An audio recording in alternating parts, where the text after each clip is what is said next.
Usain Bolt's record-breaking race. At the 2009 World Championships in Berlin, Usain Bolt crouched in his starting position. When the gun fired, he accelerated powerfully ahead of the other runners. Within seconds, his incredible speed amazed the entire stadium. He covered the full race distance with long, powerful strides. His record time was an astonishing 9.58 seconds. After crossing the finish line, Bolt stood motionless for a moment and looked at the clock. Apollo 11's journey to the Moon. In July 1969, the Saturn V rocket set Apollo 11 in motion toward the Moon. The spacecraft gained velocity as its powerful engines burned. It followed a carefully planned path through space. Near the Moon, the astronauts changed direction by firing the main engine. After the lunar module separated, Columbia continued its circular motion around the Moon. The lunar module slowed down before landing on the Sea of Tranquility. Newton and the falling apple. According to a famous story, Isaac Newton watched an apple drop from a tree. He wondered why gravity always drew it toward the ground. He proposed that a downward force guided the apple. He realized that the same attraction linked Earth and the Moon. His first law later described the tendency to keep the same state as inertia. His third law explained every action-reaction pair between two objects. Curiosity's landing on Mars. On August 6, 2012, Mars's gravity drew Curiosity toward the planet. A huge parachute created drag and reduced its descent rate. The heat shield endured extreme pressure during the fiery descent. Strong cables remained under tension as the sky crane lowered the rover. After touchdown, friction helped the 6 wheels grip the rocky ground. Once safely supported by the ground, Curiosity reached mechanical equilibrium.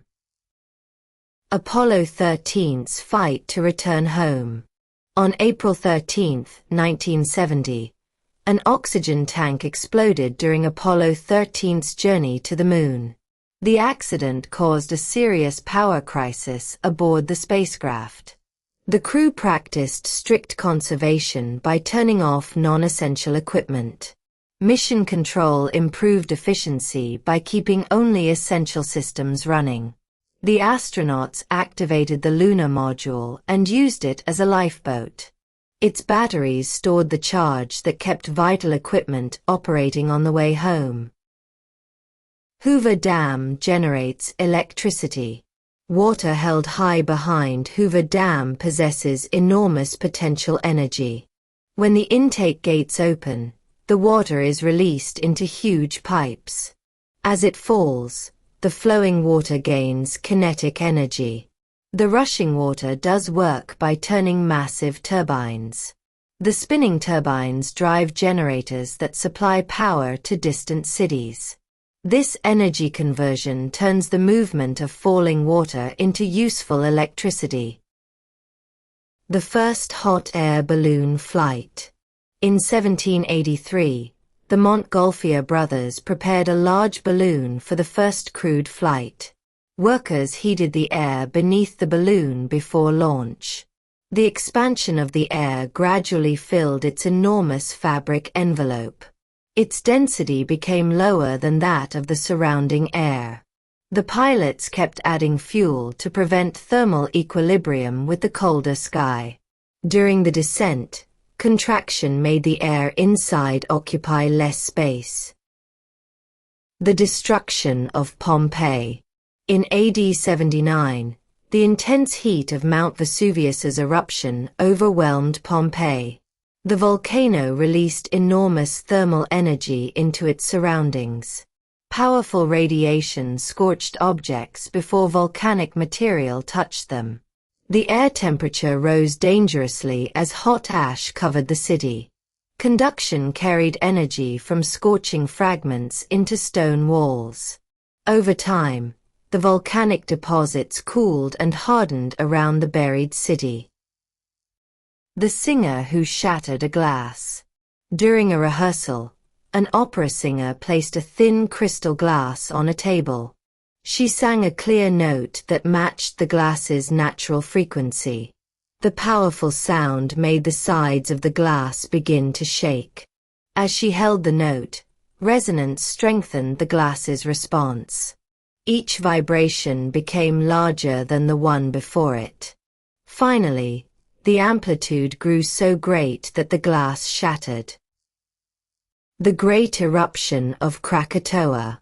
On August 27, 1883, Krakatoa erupted with tremendous explosive power.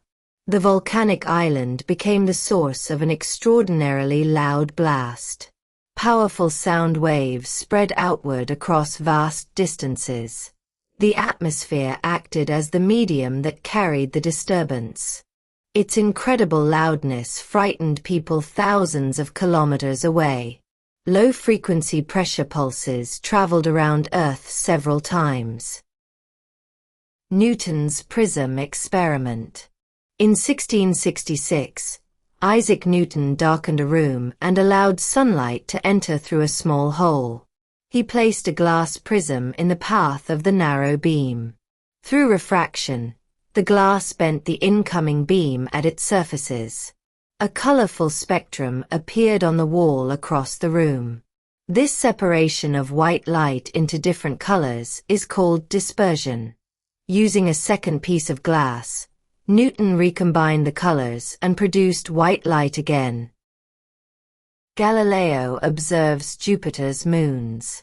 In January 1610, Galileo pointed his improved telescope toward Jupiter.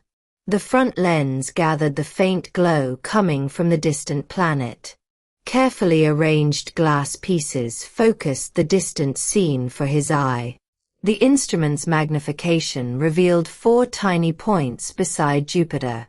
Their changing images showed that the objects were moving night after night. The 4 moons became visible because they reflected light from the sun.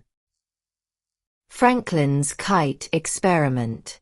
In 1752, Benjamin Franklin flew a kite during a storm to test whether lightning was a form of electricity. A metal key attached to the damp kite string acted as a conductor. An electric charge accumulated on the key as the storm clouds passed overhead. Franklin held a dry silk ribbon, which served as an insulator. When he brought his knuckle near the key, a tiny spark jumped across the gap. The experiment supported the idea that lightning is a massive electrical discharge. Faraday discovers electromagnetic induction.